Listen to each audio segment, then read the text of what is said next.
مسلمانوں کو قتل کرنے کے لیے آ رہے تھے، یہ آیت اس کے بارے میں نازل ہوئی ہے۔ اللہ نے فرمایا وَاقْتُلُوهُمْ، اور تم انہیں قتل کرو۔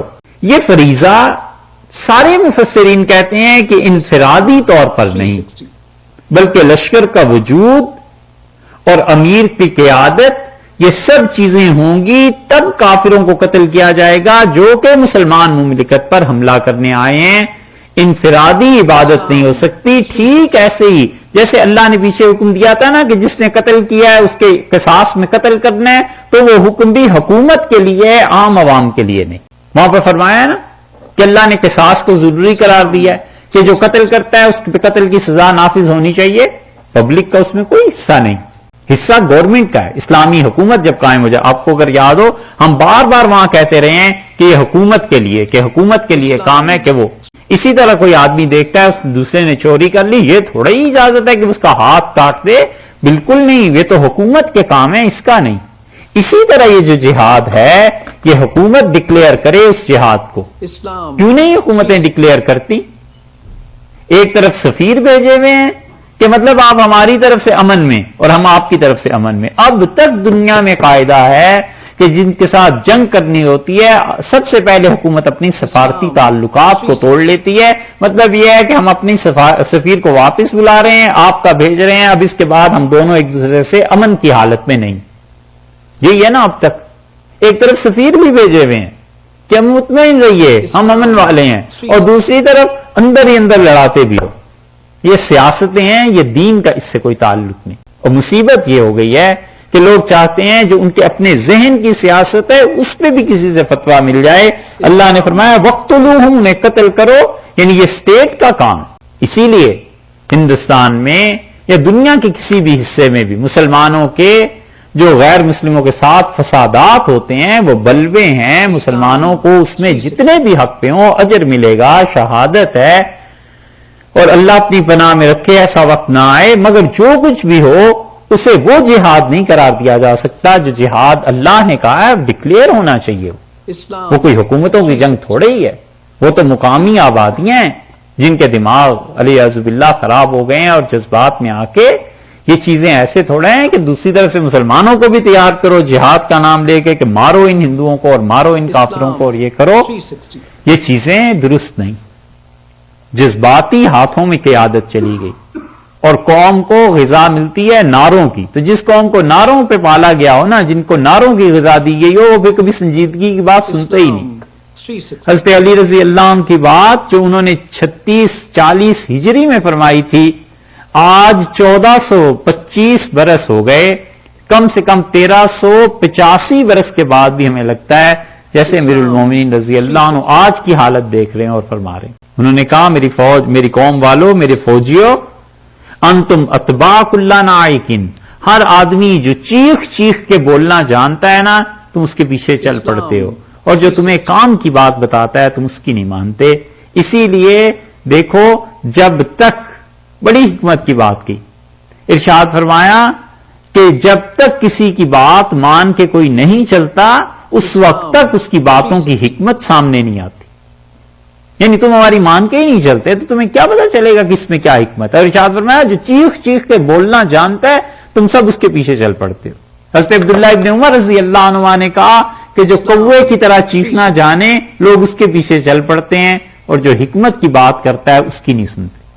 تو وقاتلوہم، قتل کرو انہیں، وقتلوہم، انہیں قتل کرو، ان کے خلاف جہاد کرو۔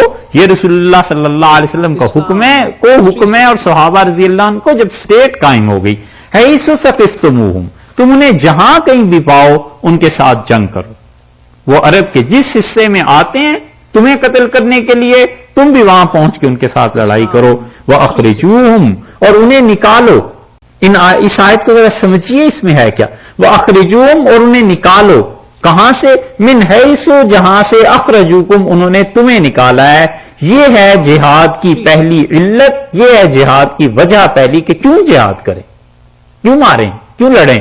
اللہ نے کہا وَأَخْرِجُوهُمْ مِنْ حَيْثُ أَخْرَجُوكُمْ، انہیں نکالو وہاں سے جہاں سے انہوں نے تمہیں نکالا ہے۔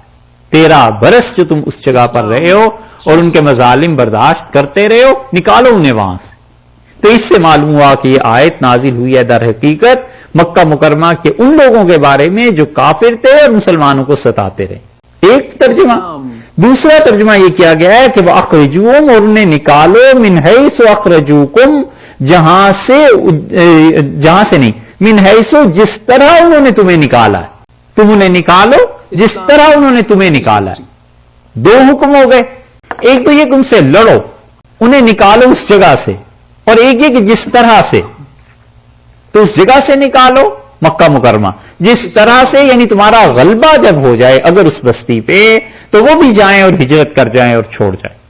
والفتنۃ، اور یاد رکھو کہ شرک یہ دوسری وجہ ہے جہاد کی. کیوں جہاد کریں؟ والفتنۃ، اور جہاد اشد، والفتنۃ اور کفر اشد من القتل، قتل سے بدتر چیز. ان کا قتل کرنا تم سمجھتے ہو کہ گناہ ہے؟ نہیں، یہ جو خود گناہ کر رہے ہیں نا، شرک اور کفر، یہ اس سے بھی بدتر چیز دنیا میں پھیلا رہے ہیں. مارو انہیں. ولا تقاتلوہم. اچھا، اس میں دیکھیں 3 آپشنز ہو سکتی تھی نا، اللہ نے 2 دی ہیں. ایک آپشن یہ تھی کہ قتل کرو، لڑو ان سے. دوسرے یہ کہ انہیں نکال دو مکہ مکرمہ سے. تیسرے یہ بھی تو ہو سکتا تھا کہ انہیں غلام بنا لو اور جزیہ ان سے لیتے رہو. یہ ہے نا آپشن، شریعت نے دی ہے. لیکن اللہ نے مکہ والے کافروں کے لیے آپشن نہیں دی. یہ آپشن دی ہے اہل کتاب کے بارے میں کہ کہیں بھی تمہاری لڑائی کہیں اور ہو جائے تو وہاں تو ہو سکتا ہے کہ میدان جنگ میں دشمن کو قتل کر دو، انہوں نے تمہیں قتل کر دیا. ایک، تم نے ان پہ فتح پا لی اور انہیں ان کی زمینوں سے بے دخل کر دیا. 2، اور تیسری چیز یہ کہ تم ان پہ فدیہ لیتے رہو. اللہ نے یہاں آپشن نہیں دی کیونکہ مکہ مکرمہ ایک ایسی جگہ بنانی تھی جہاں خدا کی توحید کا غلبہ رہے، مسلمانوں کا سینٹر قائم ہو، ان کا اپنا مرکز قائم ہو، ان کی اپنی حکومتیں قائم. اس لیے اہل مکہ کے لیے اللہ نے اس چیز کی اجازت نہیں دی. والفتنۃ اشد من القتل، اور یاد رکھو شرک قتل سے بڑا فتنہ ہے. یہاں جن لوگوں نے فتنے سے مراد جنگ لی ہے انہوں نے بڑی غلطی کی ہے. مراد یہ ہے کہ جو فتنہ شرک کا ہے نا، کفر کا، یہ بہت بڑا گناہ ہے بنسبت قتل کے. ایک بات. دوسری بات یہ پیش آئی کہ اگر ہم عمرہ کرنے جائیں 7 ہجری میں، صحابہ رضی اللہ عنہ کی بات، اور وہاں پر یہ لڑائی شروع کر دیں تو پھر کیا کریں؟ وہاں لڑنا ہے یا نہیں؟ اللہ تعالی نے فرمایا وَلَا تُقَاتِلُوهُمْ، اور ان سے نہ لڑنا. عند المسجد الحرام، مسجد حرام کے پاس ان کا قتل نہ کرنا. حتیٰ، یہاں تک کہ یقاتلوکم، وہ تم سے جہاد لڑنے لگیں. فی، اس میں. فإن قاتلوکم، اور اگر تم سے وہ لڑتے ہیں، فقتلوہم، تو تم ان سے بھی لڑو، انہیں بھی قتل کرو. پھر پتا چلا کہ اپنے ہاتھ باندھے رکھنے ہیں، ابھی نہیں لڑنا جب تک کہ وہ حملہ نہ کریں، یہ جب تک آثار یقین تک نہ پہنچ جائیں کہ اب انہوں نے مارنا ہی مارنا ہے. یقین ہو جائے پھر تم جہاد شروع کر سکتے ہو. یہ نہیں. فإن قاتلوکم فقتلوہم، اور اگر تم سے وہاں لڑتے ہیں بیت اللہ میں تو تم بھی ان سے لڑو. کذالک جزاء الکافرین، اور یہ وہ جزا ہے جو کافروں کو ملنی چاہیے، پہنچنی چاہیے، تاکہ کفر کا خاتمہ ہو.